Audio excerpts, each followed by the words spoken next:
Well, let's round out the day with a chat about the RBA and a few interesting small caps as well that are moving around today. Martin Crabb from Shaw & Partners joining me here in the studio. Martin, it's coming off the back of a 4-day long weekend, so not a lot of volume going through the market, which is probably not surprising, but nonetheless, 3-month closing highs. Yeah, it's amazing. Look, it looks like we're heading for a triple top, though. I think I've been quite bearish on the market for probably 6 months or longer now, and I keep seeing one of those people that suffers from primacy recency bias and remembers the first thing he saw and the last thing he saw. So I'm always seeing things that collaborate with what I see markets doing. But you know, the performance of this market's incredible when you consider how concerned the rest of the world is about commodity price inflation or cost inflation more broadly, and the way bond markets are behaving. Bond markets just continue to get smacked. I think we've had the biggest sell-off in the global aggregate index, you know, for 40 years, and long bond yields just keep going up, and that's just keeping pressure on a lot of developed markets. But we're just seen as a quarry and a farm, and right now you want to be a quarry and a farm because commodity prices. I had a quick look over the weekend. It was like wheat, cotton, iron ore, coal, you name it, almost everything was trading up. So it's a good place to be right now. Yeah, I wrote about commodities in my view today for the newsletter, and talking about the backwardation we're seeing in a lot of futures markets. So of course, prices, near-term prices, very high, but expected to go and drop off over time. Yeah. Could the markets be wrong? Could we be looking at a permanency in this inflation we're seeing in commodity prices? Because that's something that I think there's a risk that's not really being priced in at the moment. Yeah, I don't know about a permanency. I can't see oil staying at 120, 130. I can't see iron ore staying 150 because the supply response is going to come at some point. Yep. Less so in oil, but there's iron ore out there that can be dug up for much less than 150 bucks a tonne. But I think your point is, can the spot stay a lot higher? Yeah. And I think the futures curve's got oil at 75 bucks, and then so that's the equilibrium price that most analysts have in their model. I think as time goes by and we sit at 110, 120, 130 oil, just like we've sat with 150 iron ore, even the Aussie government's got 55 buck iron ore, right? So it's just not going to happen in the short term. So every day that doesn't happen, we get what my colleague Peter O'Connor calls the begrudging upgrade. The analyst has got 60 bucks iron ore and 75 buck oil, and every day it's at double that, they have to upgrade their earnings. Hence the best performing stock in the index this month, Allchem, because people are revising up. Lithium prices, will lithium prices stay without? Probably not, but they're here now, so make hay. There's lithium producers. Is it conceivable that we might actually see them being a dividend distributor that actually going to start paying out? Because everyone's talking about, these years away from being profitable, and then all of a sudden, just the revaluation effect from those prices, and all of a sudden people are talking about capital distributions. Yeah, well, the ones that have got the mines are just so flush with cash, and probably what you don't want them to do is to kickstart a whole bunch of new mines, because as you said, it takes 5 to 7 years. It's like planting a fruit tree. It takes 5 to 7 years to get any fruit off it. With lithium deposits, it's kind of the same. Lots of capex, lots of waiting before you get any cash flow. You kind of want Pilbara and Allchem. The guys have got mines that are up and running, producing cash today. They could be like Fortescue. They could just pump out dividends. In that commodity space at the moment, softs at the moment, the agricultural space in Australia is just booming. We see what's going on with the various manufacturers of fertilizers and the like, grains as well. Are there any particular companies in that space that you like that can go and play that, but actually have more spread the risk? Yeah. I think you make a really interesting point there. A lot of people look at agriculture and they think about a farm, and a farm's typically dependent on a commodity and one ecosystem and one meteorological system, and if all those things don't work at the same time, the farm never makes money. So that's why farming's so tough. But if you diversify it across geographies, across crops and livestock, etc., a lot of the risk goes away. But even better way to play it is the picks and shovels. So the farm services companies, we like to call them, and we've got a cracker in Australia, Elders, the ticker's ELD. Now, Elders has been around since the early 1800s. It's a very old and well-established business, but it's been through a number of owners. I think John Elliott owned it for a while, and Futuris owned it for a while. But it's a standalone rural services company, and they do everything from real estate to providing fertiliser to picks and shovels to you name it. So the global outlook for ag is very good because prices are very high because of what's happening in Ukraine. And we've got apart from those areas that are unfortunately flooded, we've got lots of rain, and so so lots of crops are going to get planted. So cotton's a really good one. You don't plant cotton unless you can get water. There's plenty of water, and the global price is very high. So we're going to have a bumper cotton crop. That's going to use a lot of farm inputs. So people like Elders, everyone thinks it's a bit at peak of the cycle.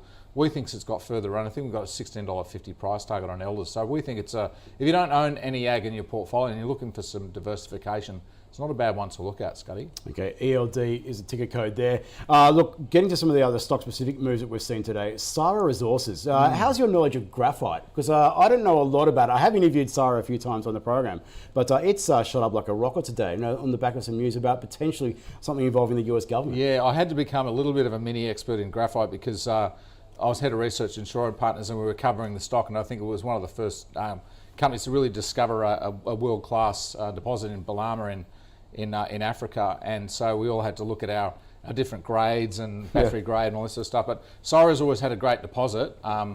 It's just difficult to get it to market, and it's difficult to process it for use in batteries. So they need money to do that. But over the weekend, the Department of Energy in the United States conditionally granted them a $107 million US dollar loan to help get their battery plant, which will then, I suppose, enrich the graphite to a point that can be used as anodes in batteries. So that's a very important step for the company, and the market loved the news today. I think the stock, yes, it was thinly traded today, but the stock was up 15%. So that's a real validation of their technology, their product, but it's also got the US government behind it, which is very good news for Syrah shareholders. Yeah, and of course, it's one way to go and play that EV thematic as well. That not a lot of people talked about recently on the program, but as you mentioned, that value add, that looking to go and move into the United States market and actually go and get that uplift in value. So one to keep an eye on there.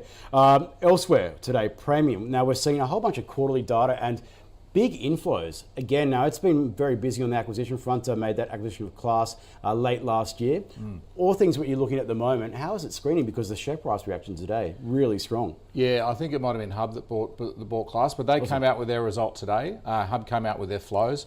And the market, it was a good number, but the market was relatively underwhelmed by it. With Praemium, almost 750 million inflow, which is up 80% on the first quarter last year. So, it's a company that's kind of been really knocked around recently. They've had a change of management. They've gone through, they're selling the US assets, etc. So there's a few moving parts to Praemium, and they've lost a little bit of confidence in the market in their last result because their costs are actually up. But that bounced back very strongly today on a pretty strong flow number. So as you said, this time of year you get Netwealth, Magellan, Hub, all the platforms, all the fund managers talk about their flow, and that was a good number from Praemium today.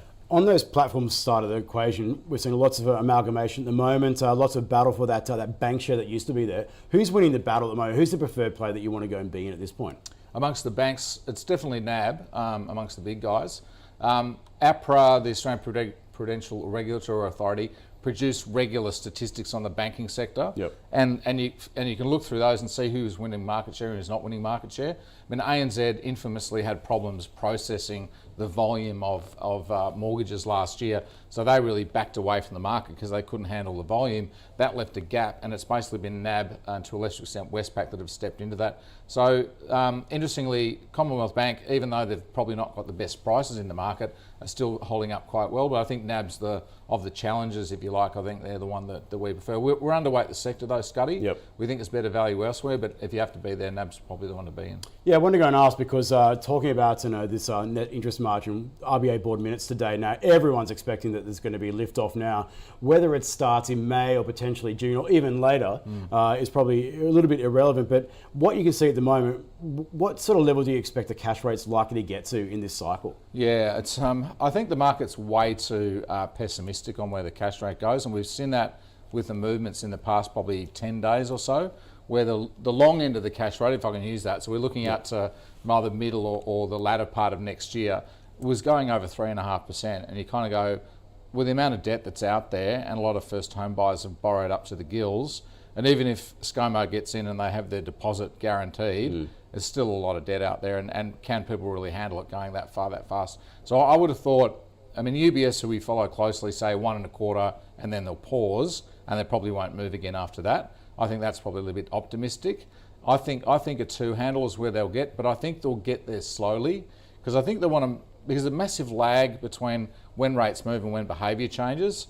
And it's a bit like these iron ore tankers that take 10 kilometres to stop after you hit the brakes. I think the economy and interest rates are like that. So I think the RBA goes up to 1.25, has a pause for a while, see what's happened with wages, see what happens with housing, and then if they need to continue tightening after that, they can do it. But I don't think they don't have these governors that are running around like we have in the US. So we've got to be at 3.5 by the end of the year. You know, the train's left the station. It's a runaway train. We've got to throw something at it to stop it.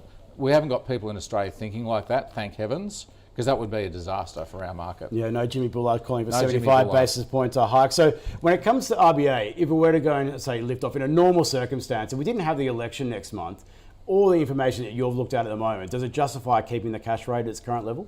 Yeah, look, they've tied themselves to wages. I mean, you just have to go downstairs, go to Barangaroo, walk across the restaurants and say, is it easy to get staff and can you pay them a reasonable wage? And they'll all laugh at you and throw things at you. So we cannot get staff, and the staff we do get, we have to pay through the nose for. So it's there, you can reach out and touch it. But the Reserve Bank is stuck to this, we're going to look at this wage price index. We don't get the March data until the latter half of May, which is after the board meeting. So they've just bought themselves the time to conveniently not do anything about rates prior to an election, because they don't want to get involved in that, right? They don't want to be seen to be swinging it one way or another, but that has given them the convenient excuse. But to answer your question, yes, rates should have already been increased today, let alone next month. It's a common thread that a lot of people say, like in normal circumstances, they've already started, but they haven't. But yeah, you're right. That business liaison program the RBA conducts, I don't know who they're talking to, but every single person I talk to, it's either we can't get staff or the staff we're having to go and keep, we're paying through the nose to go and keep them. So. And there's 1,500 people or businesses on that business liaison group. It's not there's one or two, so they could miss it if they're looking in the wrong place. There's 1,500, so there's no way they're not getting the same information you and I are.